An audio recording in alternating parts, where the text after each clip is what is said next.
السلام عليكم ومرحبا بكم في وصفة جديدة من قناة ويسال ماريا عليها كويزين. بالخير. قبل ما نبدا لا فيديو اعتذر على الغياب، كنت غايبة هذه الفترة يعني لي ظروف. ان شاء الله ما راحش نغيب عليكم، ما نزيدش نغيب عليكم هذه الفترة كامل.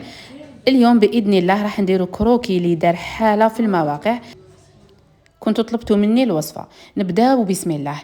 عندي لهنا هذا الكاس تاع 240 مليلتر، يعني الكاس اللي نخدموا به. واش راح ندير لهنا في هذاك الكاس؟ راح ندير مغرفه كبيره مارغرين ديما. راح نستعمل مارغرين ديما. قلت لكم ما حاجه المليحه في مارغرين ديما ما فيهاش الريحه، يعني الريحه تاعها بزاف شابه، والحلوه تاعها تجي ما شاء الله. الحلوه كي تخدموها بهذا المارغرين تجيكم طريه وبزاف بنينه. ندير هكا مغرفه تكون معمره بهذا الشكل. واش راح ندير؟ راح نجي لهنا نضيف الزيت حتى نلحقوا للنص كاس، يعني عندنا نص كاس خليط بين الزيت والمارغرين. وهذه الحلوه كي تزيدوا لها هذيك المغرفه كبيره تاع المارغرين راح تجي بزاف بنينه. على بالي بلي بزاف اللي يخدموها غير بالزيت، مي كي نديروا هذا الخليط بين المارغرين والزيت راح تجي بنينه زياده. راح نضيف عليها نص كاس تاع العسيله بنفس الكاس بهذا الشكل. وهي الوصفه الاصليه تاع هاد لاباط، يعني هاد لاباط اللي نخدموا بها حلوة الطبقات بالبيكربونات تاع زمان، تستخدم بالمارغرين ما تستخدمش بالزيت. ونجي لهنا ضفت عليها نص كاس تاع السكر العادي، يعني نص كاس عسيله، نص كاس خليط بين الزيت والمارغرين مع نص كاس تاع السكر. ندي على النار نقعد نحرك حتى وين نشوف هذيك المارغرين دابت وهذاك السكر داب. في هذه المرحله راح نضيف عليهم غرفه صغيره مملوءه جدا، مغرفه تاع القهوه ولا قهوه حليب مملوءه جدا، نعمروها مليح تاع بيكربونات الصوديوم. كي نضيفوا هذيك البيكربونات نحسوا الخليط تاعنا يعني يولي هكا يفور ويتبدل اللون ديالو. بالنسبه للنار تكون متوسطه، يتبدل اللون ديالو يولي لكم بهذا اللون، يعني ياخذ لنا لون بزاف شباب. الا هنا في هذا الغيسيبيون واش راح ندير؟ نفرغ هذاك الخليط وهو سخون بهذا الشكل. شوفوا اللون اللي تحصلنا عليه، يعني لون بزاف شباب. شوفوا هكا.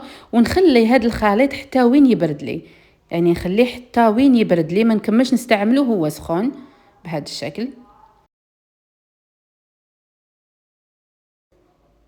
شوفوا لهنا كي يبرد كيفاش يولي كيما الكراميل. شوفوا هكا ما يتحجر لكمش البنات. راح نضيف عليه 3 حبيبات تاع البيض يكونوا كاملين، ونقعد نحرك مليح. لازم لهنا تحركوا مليح باش ما يطيب لكمش هذاك البيض ديالكم بهذا الشكل. في هذه المرحله راح نبدا نضيف في الفرينه. ضفت الكاس الاول، نزيد لهنا نضيف الكاس الثاني، ونضيف عليهم باكي خميره تاع الحلوه وزن 10 غرام بهذه الطريقه. ونبقى نضيف في الفرينه حتى نتحصلوا على عجينه تكون شويه تتلاصق في اليد، يعني ما تكونش طريه بزاف وما تكونش يابسه بزاف، ما يديروها طريه وما ديروهاش ناشفه. الا هنا ضفت الكاس الثالث هكا. نزيد ندخله مليح في الخليط.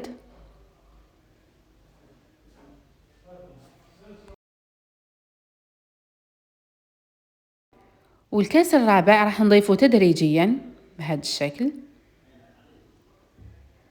الا هنا شوفوا كملت هذاك الكاس الرابع كامل ومازال العجينه خاصها. زدت لهنا الكاس الخامس، ضفت منه حوالي 4 كاس ولا اكثر شويه، يعني رفدت لي حوالي هكاك 4 كيسان وربع، حتى 4 كيسان ونص.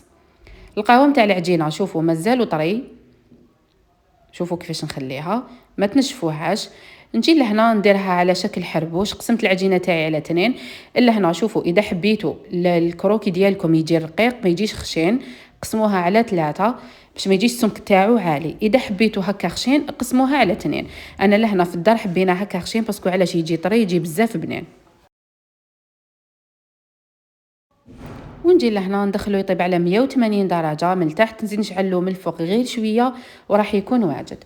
ولهنا هذا هو الكروكي تاعي بعد ما طاب لي. شوفوا لهنا اذا دالكم هاد التشققات اعرفوا بلي الكروكي ديالكم راهو قراب خفيف الداخل.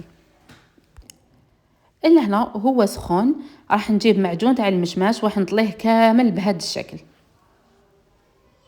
هكا. نطليه كامل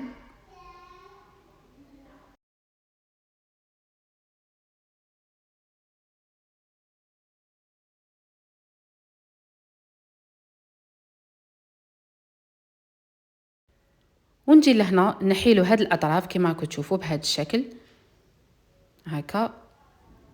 هادو راح نديرهم من الفوق هكا. شوفوا لهنا غير بيدي، يعني راح نفتو هكا غير بيدي. شوفوا شحال يجي مطري من الداخل، واللون نتاعو يجي بزاف شباب. وراح نزين بهم من الفوق بهذه الطريقه. راح نخليه يبرد ومن بعد نجي نقطعه معاكم.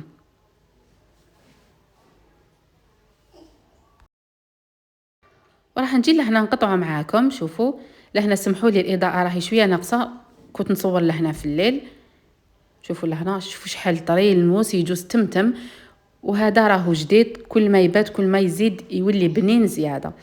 وهذا هو شكل نهائي لوصفه اليوم اللي هي كروكي اللي دار ضجه في المواقع، يعني كروكي العسل والبيكربونات.